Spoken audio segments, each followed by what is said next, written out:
Technology and Motor House in Chicago's famous Hotel Sherman, it's time now for your family to join the millions of families from coast to coast and listen to America's favorite Don McNeill and his Breakfast Club. And now here's your Toastmaster, Don McNeill. Good morning, breakfast lovers. Good morning to ya. We woke up bright and early. Just a howdy do ya. First call to breakfast for all of you out there. America, wake the Breakfast Club is on the air.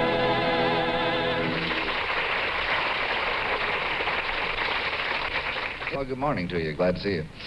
This Wednesday is a little unusual because it's starting out at about 60 right now, and instead of going up like it usually does, the temperature is going down.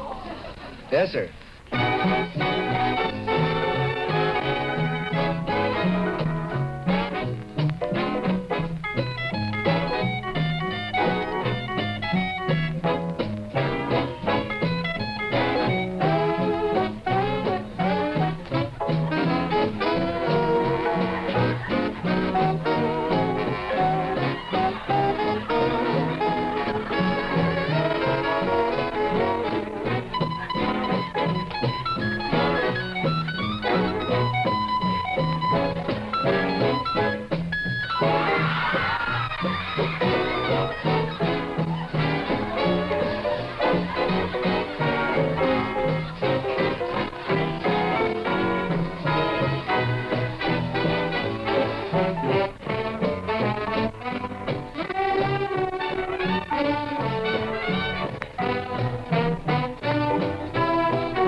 Yes, sir.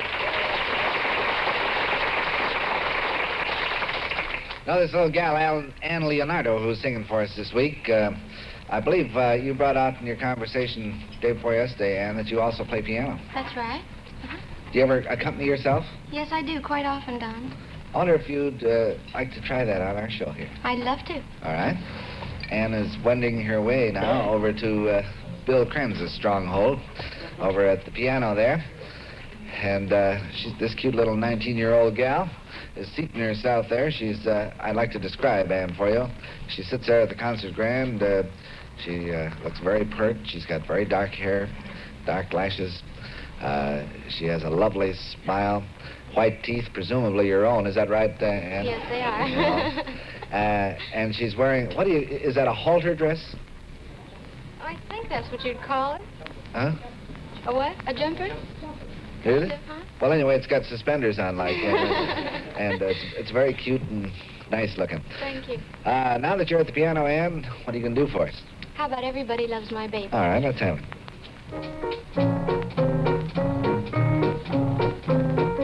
Everybody loves my baby, but my baby don't love nobody but me. And nobody but me. Everybody wants my baby, but my baby don't want nobody but me. That's plain to see. I am his sweet patootie, and he's my loving man. Knows how to do his duty, loves me like nobody can. That's why everybody loves my baby, but my baby don't love nobody but me. And nobody but me.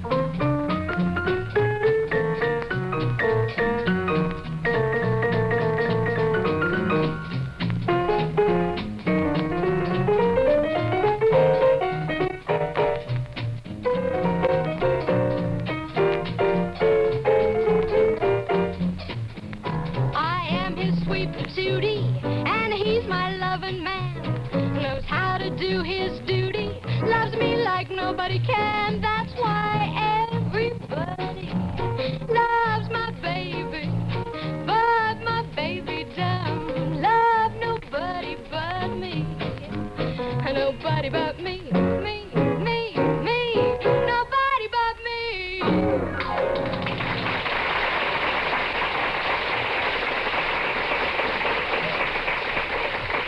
Very, very good, Ann. Gal plays a good piano, doesn't she? Huh? Ann sings. Ann Leonardo. It's very cute. All right, let's talk to James Garrels of Hedrick, Iowa.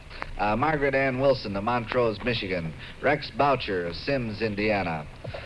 Jim Graves from Swayze, Indiana. I got some assorted characters up here now. Let's see. Let's start in with the first one I call James. James, what's your last name, James? Graves? Graves. There's another James, too, isn't there? You? Garrels, yeah. Yeah. What's your last name? Garrels. Garrels.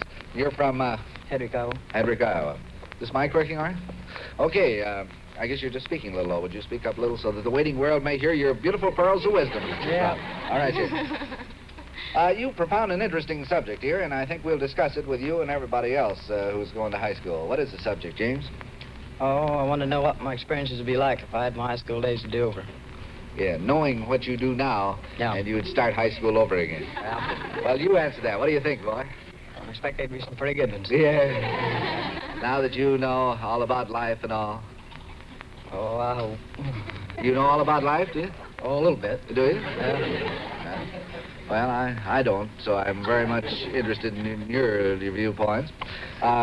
Do you think, James, that's true? Do you think you'd really conduct yourself any differently, knowing what you do now after graduation? I don't suppose. I don't suppose either. Probably make the same mistakes, huh? Yeah. Yeah. I'd feel have like- a few. Yeah. You didn't make too many mistakes going through school, though, did you? Tried not to. Yeah. You got a girl? Nah. That's what I say. You didn't make too many mistakes. Okay, James. Let's try that. Thank you very much. I'll try your question on some of the others, like Margaret Ann Wilson. Which is Margaret Ann? You? I am. Yes, I guess you must be. I'm a brain boy. I can tell. Margaret Ann, you are a senior Yes, I am. at Montrose High Montrose School. High School. All right. First of all, let's see what you wrote on your paper. What was that idea you had? Well, I was wondering if you had an opinion of yourself, whether you would have an inferior opinion, which would it be better, inferior opinion or a superior opinion of yourself? Not neutral, either. I see. Are you asking me, for example, or anybody? I'd like to know. I see. You want to know whether you think I think that you should have an inferior or an Superior opinion. superior opinion of yourself. Yes, Well, I think what you really mean there, don't you, is that it's nice. Would you mind getting off the mic cord there? Thank you, boy. I had an inferior opinion to it just for a minute there. I think what you really mean is, are you able to evaluate yourself? Isn't that what you mean? Well, I was just wondering if I should be, well, maybe think I'm humble or have a superior opinion of myself, have confidence in myself, or go along on my knees. Well, you can do that. Now, Sam has done that for years. Everybody thinks he's walking. No, I'm just kidding about that. But I think you really got a point there. I don't know exactly what it is, but I think you got it. No, seriously, I think I know what you mean. Certainly no one likes someone who is stuck up in the vernacular. Is that right? That's right. Who has a superior opinion of himself. In other words, who thinks more of himself than the other people think of him. But again, you have to have confidence in yourself. That's right. How do you get stuck in the vernacular? What? Where is that? Oh, that's a great spot. Oh, is it? Oh, yeah, vernacular is near Montrose, Michigan. Montrose, Michigan, boys. How do you feel about it? Well, I don't know. I mean, I'm supposed to have confidence in myself. Yeah. But You just got to have middle ground there, don't you think? you think you can strike a middle ground? Yeah, I think you certainly can. Just like when you're going to have your fortune told, you can strike a happy medium. And it's often a good idea at that time. No, but I really think you can have a middle ground there. Just so your opinion of yourself is not much higher than the opinion other people have of you. I think you're just about right there. All right, now thank you. Try it anyway, huh? Okay. How do you feel about that? Do you think I was right? I mean, that's quite a deep subject we were in there, eh? What's your name? Jim Graves? Yeah, Jim. What kind of opinion you got of yourself? Oh, I don't know. Well, I don't either. I never met you. I mean, you think you're going to amount to much? Can't tell yet. No. But you have hopes, don't you? Yeah. I do, too, just looking at you. You're from Swayze, Indiana. That's right. And you're only in the 8th grade, aren't you? Yeah. Yeah, you got high school to think of, and then what do you probably do? Be a farmer, do you think? No. No? What? Oh, I don't know. I'd kind of like to be a doctor. Oh, that's wonderful. That's wonderful. Just to show you that this guy's really thinking, and he may become a doctor after all, here's a little joke. I'll be Sue and you be Bob. He wrote down a joke here, Sue and Bob, okay? I am Sue. I say to you, Bob, hey, Bob, let's think. No, let's do something you can do, too. Okay, thank you very much, Bob. Last night I talked to Dick Noel, our ailing singer, and his charming wife, Eleanor, and I'm very happy to report that Dick's getting along very, very well, but his voice is still on the scratchy side, and he must stay in the remainder of the week and nurse that voice along so he can be back with you next Monday. We were lucky to secure young Gary Mann to take his place this week. Young 22-year-old fella, sort of the Wilt the Stilt of of the singing profession at 6'4". I guess there aren't any taller singers than you, Gary. Well, I'm not sure. I hope not, because we go around saying I'm a tall singer, you know. Yeah. And eliminate some of the competition. That's right. At least on the height angle, huh? What kind of an opinion you got of yourself, Gary? Well, a middle-of-the-road type opinion. Well, You get run over that way.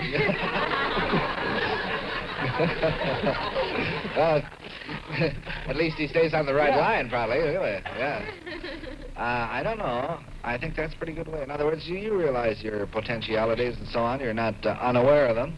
And yet you don't go around looking at yourself in the mirror all the time. Well, I know my downfalls, too. Yeah, that's So. right. You mean your bad points as well as the good ones, huh? Yes. Well, one of his good ones is singing. Listen to this.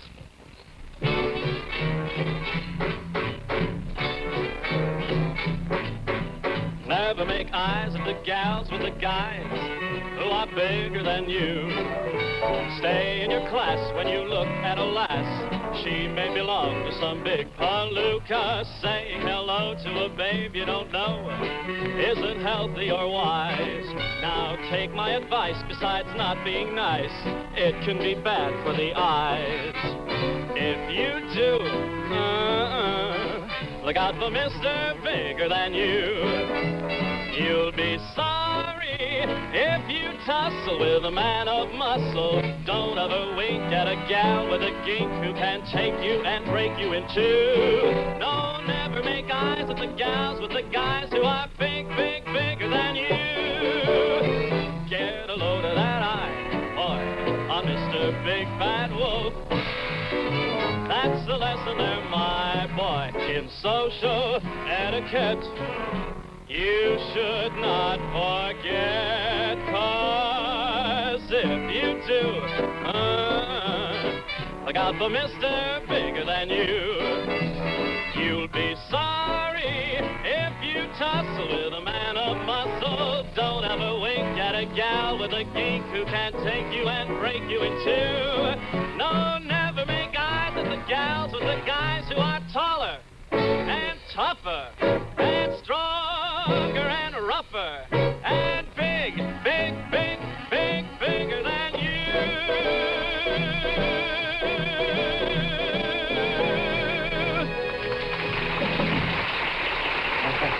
Okay, Gary. Okie doke. Now comes our moment of silent prayer. Each in his own words, each in his own way, for a world united in peace. Let us bow our heads and pray.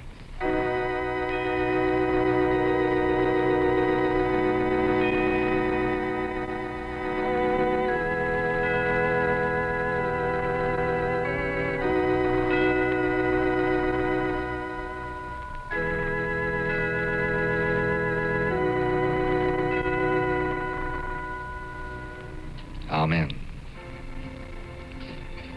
Now it's memory time around the breakfast table. Don't know whether you saw this in the April 6th issue of the Saturday Evening Post.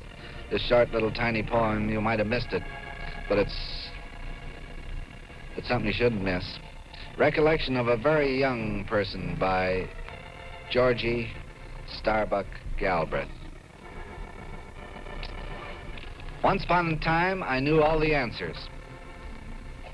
I was a sage pontifical youth, top-heavy with wisdom, for I was then privy to every secret of truth. But now, truth mutters to me in riddles. The difference, it appears, between omniscience and confusion is just about 20 years.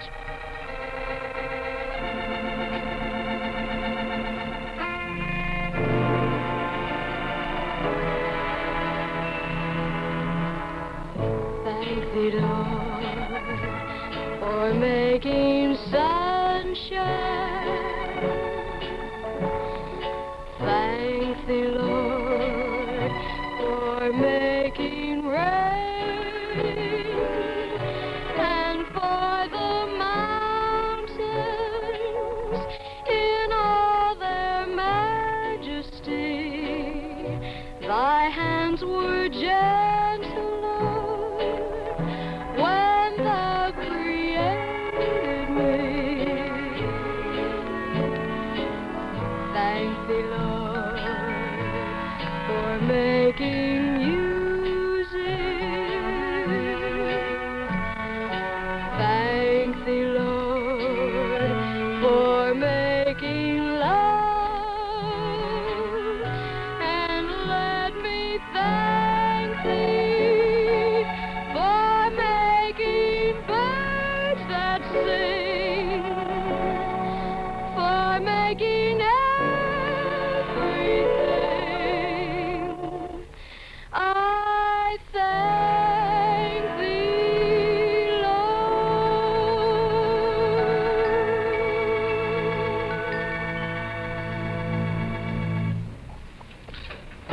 Yes, it is march time now, and we're going to march here. Why don't you join us at home? Everybody march.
They're all shook up.